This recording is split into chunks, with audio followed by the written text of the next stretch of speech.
విహారయాత్ర. రాజంపేట గ్రామంలో ఒక కుటుంబం నివసిస్తూ ఉండేది.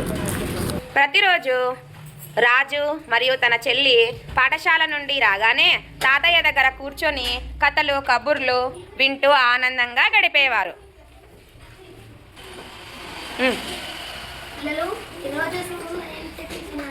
పాఠాలు పద్యాలు చెప్పి తినారు తాత. పద్యాలు చెప్పు మనము కూడా పెట్టి దానము చెయ్యక తాను తిరగలేస్తా దాచుగాక వెనటిగా కూర్చి తెరువారి తీయన విశ్వద విరామ వినురవేమ. నువ్వు చెప్పమ్మా.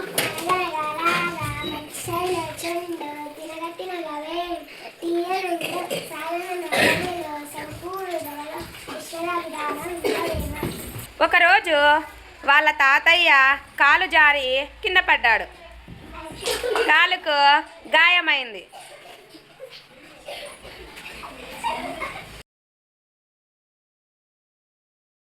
డాక్టర్ గారు 2 వారాలు విశ్రాంతి తీసుకోవాలని చెప్పారు. మీ తాత 2 వారాలు విశ్రాంతి తీసుకోవాలా? సరే డాక్టర్ గారు. కూర్చోండి.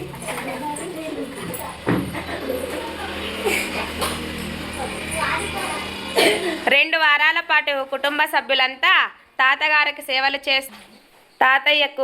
సేవలు చేస్తూ జాగ్రత్తగా చూసుకుంటున్నారు. రాజు బడికి వెళ్ళినప్పుడు తప్ప మిగిలిన సమయంలో తాతయ్య దగ్గరే ఉంటూ తాతయ్యకు కావలసిన సేవలు చేస్తూ ఉండేవాడు. సరిగ్గా అదే సమయంలో పాఠశాల నుండి విద్యార్థులను విహారయాత్రకు వెళ్ళడానికి సిద్ధమయ్యారు. రాజు తరగతిలోని పిల్లలంతా వెళ్ళడానికి సిద్ధపడ్డారు. పిల్లలు రేపు విహారయాత్రకి వెళ్తున్నాం. ఎవరెవరు వెళ్తారో?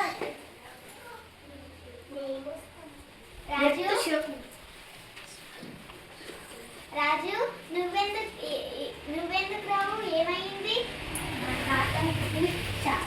కాలు జారి కింద పడ్డాడు. అందుకే 2 వారాలు డాక్టర్ గారు విశ్రాంతి తీసుకోవాలని చెప్పారు. అందుకే నేను రాను టీచర్. మా తాతయ్య కంటే విహారయాత్ర ముఖ్యం కాదు, మా తాతయ్యనే ముఖ్యం. సరే మీ తాతని జాగ్రత్తగా చూసుకో, చాలా మంచివాడు.